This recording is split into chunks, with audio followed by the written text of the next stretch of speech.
Hey, what's up guys? I'm Dan H and welcome to the project. Today's project is we are finally going to get this 4.0 into this Jeep XJ. I can't wait. So without further ado, let's do it.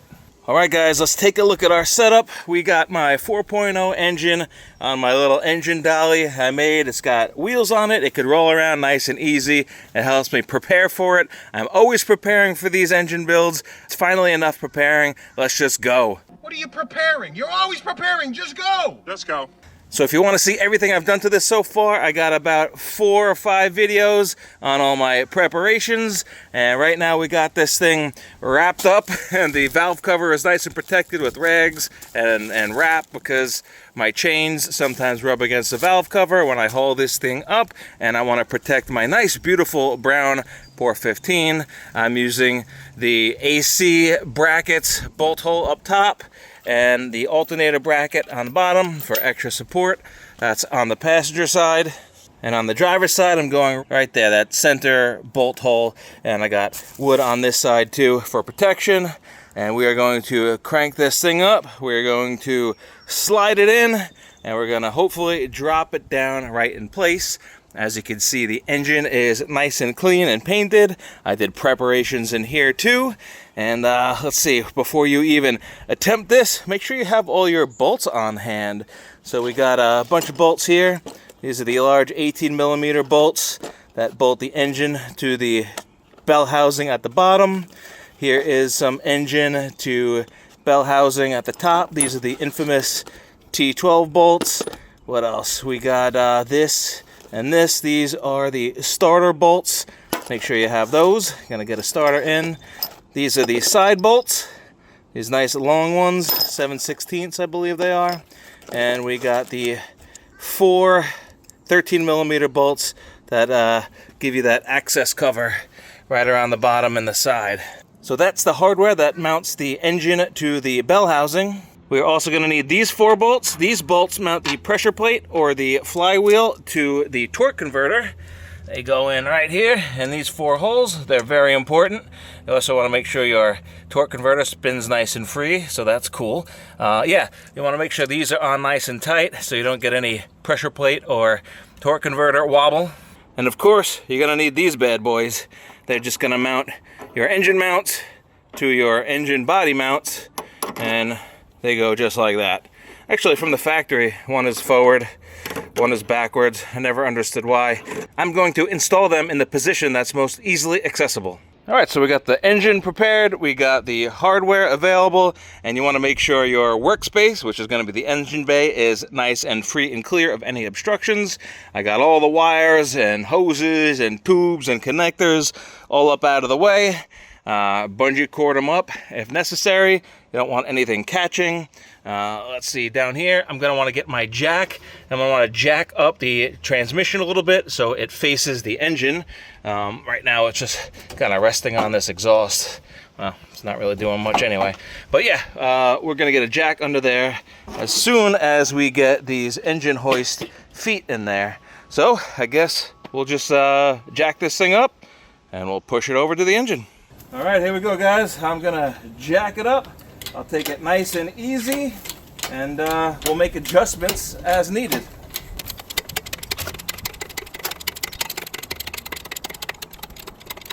All right, guys, we're off to a great start. We got the engine about a foot off the ground. It is just chilling, nice and level. We got the front end a little bit tilted up, which is gonna be perfect. Now, I've done this about, I don't know, maybe 20 or so times. These points work great for me. It holds the engine exactly where I want it. So we're looking good right now. This side's looking good too. Everything's free and clear up here. So we're just gonna send it. We're gonna get it up over this front bumper.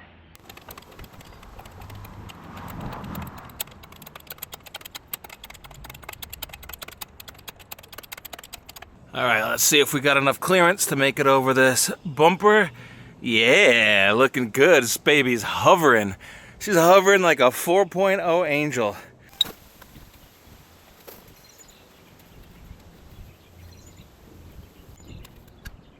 Again, take your time. Don't rush this. We're going to check back here for any interference. So far, so good. All right, on this side, I might have to bungee this wire harness out of the way. I don't want to break my wire loom, especially this plastic cover. It's so nice. There we go, bungeed up and out of the way. Work smarter, not harder. Oh man, oh cool. I think I'm gonna lower it down just a little bit. I'm gonna release a little bit of pressure and drop this down maybe about a foot. Again, nice and carefully, checking for obstructions. Cool, good there. All right, we're getting in there closer. I don't know if you can see it. I'm trying, here we go. This trans dipstick is always a pain. It's actually even got a bracket that we're gonna have to bolt to the engine when it's time. So I'll get this out of the way. A bunch of tubes, wires, hoses, but so far so good. I'm just gonna keep on moving in a little bit, adjusting, and you know, over the last few years, I realized that this job, it's not easy, but it is simple, you know. So if you can take your time and plan it accordingly, you guys could do this at home. I'm no special mechanic. I'm just a dude in a driveway with the right tools, you know, an engine hoist and YouTube videos, right? I mean, we all have to start somewhere, and if you could score a beautiful rust-free XJ and it needs a motor, hey man, take a risk. It's you know, it's a pretty cool thing to be able to do a heart transplant on a Jeep and get that thing running again. So, you know, if my videos can help you do that, maybe a father-son project, maybe a couple buddies that want to make an off-road Jeep to go mess around on the trail, go right ahead. You have my blessing. All right, guys, look at that, man. She is close. Looking pretty good on both sides. Got a couple things to work out here, but I'm gonna go down there and I'm gonna jack up the transmission, get it ready to mate. See how far down that is. We got to get this transmission up, but now I know I got nothing in the way. I'm gonna roll my jack right in the middle. And yeah, speaking of rolling, make sure you have a nice solid place to work on. You got to be able to roll an engine hoist. So gravel is going to be difficult, and shit driveways like mine is also going to be difficult. I don't know, man. Over the years, doing engine swaps in this spot definitely trashed my driveway. Not to mention the roots of these trees, I think, are popping up. So yeah, all stuff to consider.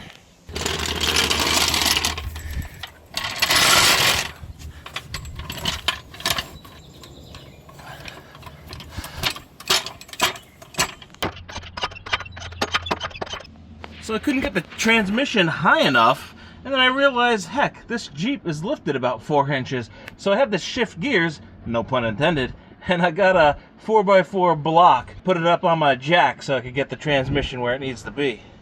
Whoa, here's something that got hung up, guys. Crankshaft position sensor. This got pinched. Now, man, if this got snagged, that'd have been a pain. So I'm glad I caught that. So again, take your time, go slow. Check every nook and cranny. There we go, looking better. They're aiming at each other now, so we're getting real close. Check driver's side again. Free and clear, looking real close.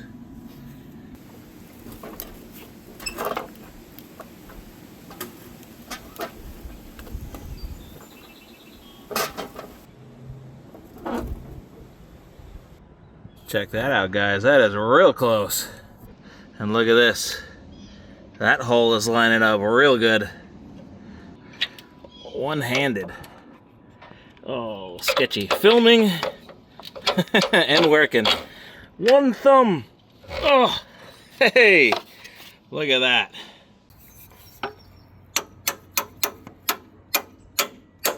that. She's in. Cool. All right, let's check on the passenger side. It's just about where it needs to be. Just got to come down about 4 inches. Is that my boy Danny? Give me a high five. Check it out. Look, the engine's in. Yay! I'll come right back down. Alrighty. Transmission is looking good. Everything's free and clear. Let's Let's get this down right over here. Come on, baby. Oh, oh, she's sliding in. Hey, super duper close.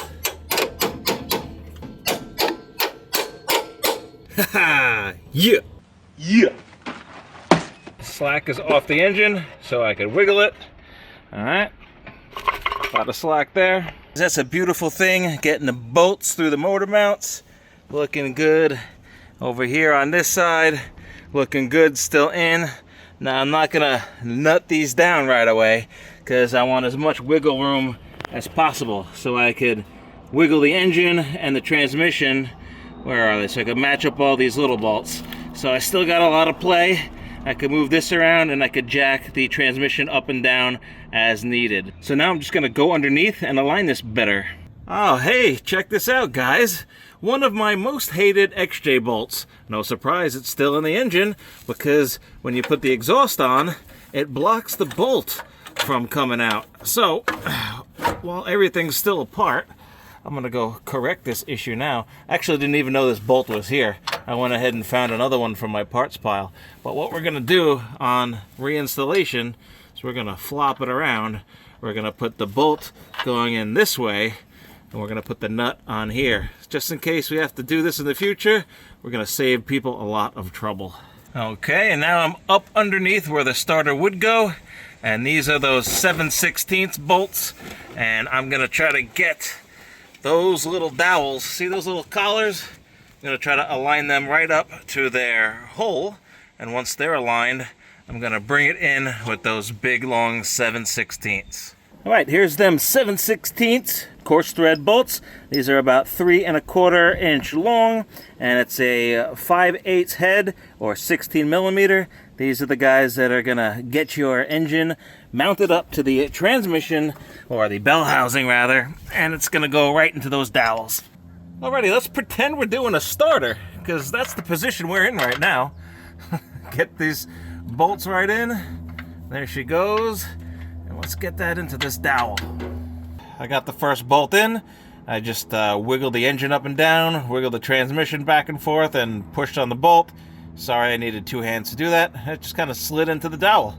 So I'm going to give it a few cranks with the 16 millimeter, and just to get a few threads in so it doesn't pop out when I'm wiggling on the other side. And we're going to do the exact same thing on the driver's side. The only difference is you might have this trans shifter cable in the way. Alright, we're a little off.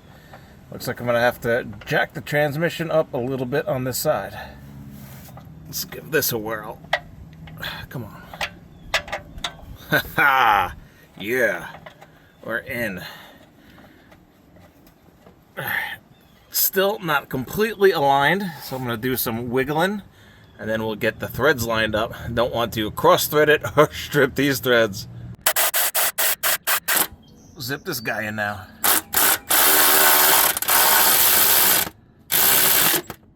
Yeah. All right. That's awesome. Engine and transmission are just about mated. These tools are good, but these tools are great. This is definitely huge when you're doing this engine to bell housing. Makes the job much easier. Oh man, everything's looking real good, nice and lined up. You can see the threads of the bell housing right through that plate, right through that hole. We can go ahead and detach the engine hoist now. We don't need that anymore.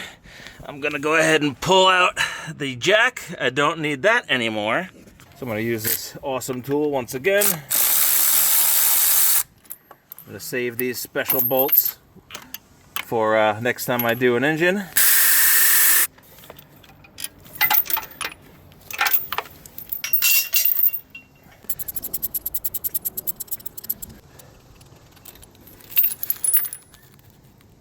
There we go.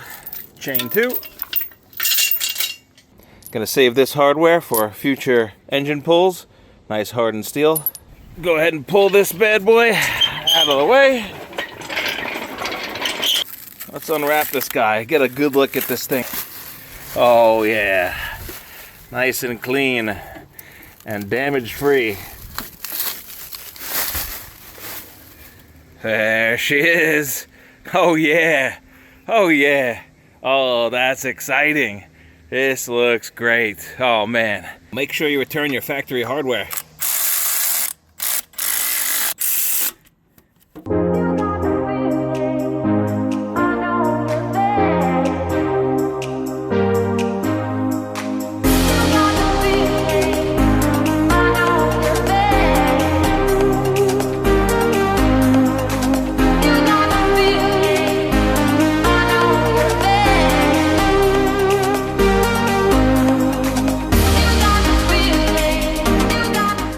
Yeah, baby, that's exciting, that's inspiring, that's what makes me tick. Not valve tick, that would be terrible. Yeah, now I'm gonna go clean up, take a little break, but in the meantime, I'm going to grab a beer and just appreciate this engine for a minute. Looking good. Cheers. Well, it appears we got a little bit of a rain delay. Gonna take an intermission and finish this another time. Stay tuned.